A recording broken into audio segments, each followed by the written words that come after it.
অন্তর্বর্তী সরকার দায়িত্ব নেওয়ার পর যুক্তরাষ্ট্রের প্রতিনিধি দলের প্রথম সফর ঢাকায়। বাংলাদেশের সঙ্গে দ্বিপাক্ষিক সম্পর্ক এগিয়ে নিতে অন্তর্বর্তী সরকারের সাথে নিবিড় সাক্ষাতে অংশ নেবে যুক্তরাষ্ট্রের প্রতিনিধি দল, যার নেতৃত্ব দেবেন মার্কিন অর্থ দপ্তরের সহকারী আন্ডার সেক্রেটারি ব্রেন্ট নেইম্যান। আলাদা আলাদা সময়ে ঢাকা পৌঁছে প্রতিনিধি দলের সদস্যরা সফরের প্রথম দিনে ব্যবসায়ী প্রতিনিধি দলের সাথে বৈঠকে অর্থনৈতিক সংস্কারের তাগিদ দেন তারা।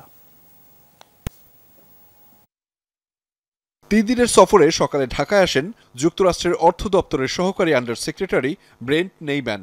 শাহজালাল আন্তর্জাতিক বিমানবন্দরে তাকে স্বাগত জানান পররাষ্ট্র মন্ত্রণালয়ের রাষ্ট্রাচার প্রধান খন্দকার মাসুদুল আলম।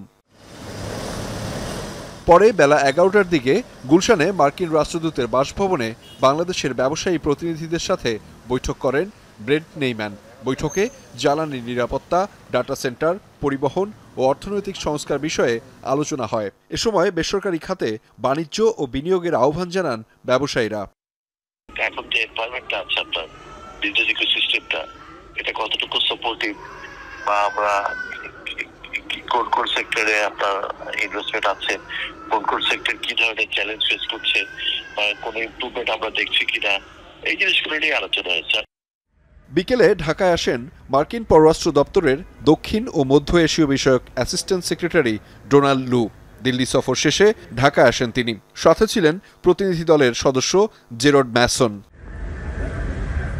যুক্তরাষ্ট্রের আন্তর্জাতিক সাহায্য সংস্থার উপসহকারী প্রশাসক অঞ্জলি কৌর ও যুক্তরাষ্ট্রের সহকারী বাণিজ্য প্রতিনিধি ব্রেন্ডন লিঞ্চ পৌঁছান বিকেল 5টার দিকে। বিশ্লেষকরা মনে করছেন, রাজনৈতিক পট পরিবর্তনের পর যুক্তরাষ্ট্রের প্রতিনিধি দলের এই সফর গুরুত্বপূর্ণ। বিশেষ করে অর্থনৈতিক সক্ষমতা বৃদ্ধিতে যুক্তরাষ্ট্রকে পাশে পাবে বাংলাদেশ। বাংলাদেশ এবং মার্কিন যুক্তরাষ্ট্রের যে মিউচুয়াল ইন্টারেস্টের জায়গাগুলি আছে, সেটা প্রতিবেশী রাষ্ট্রগুলির ক্ষেত্রে হোক, আঞ্চলিক রাষ্ট্রগুলির ক্ষেত্রে হোক, কিংবা বহির্বিশ্বে হোক, সেইগুলি প্রাধান্য পাবে। বাংলাদেশের অর্থনীতিতে মার্কিন যুক্তরাষ্ট্রের ভূমিকা আরও বাড়া উচিত। কূটনৈতিকগত এবং ভূকৌশলগত জায়গাতেও মার্কিন যুক্তরাষ্ট্রের সাথে আমাদের সম্পর্ককে নতুন মাত্রায় নিয়ে যাওয়া সম্ভব। আগামীকাল অন্তর্বর্তী সরকারের প্রধান উপদেষ্টা সহ বেশ কয়েকজন উপদেষ্টার সাথে সাক্ষাৎ করবে প্রতিনিধি দল।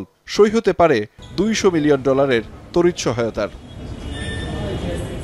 আহমেদ রেজা, যমুনা নিউজ, ঢাকা।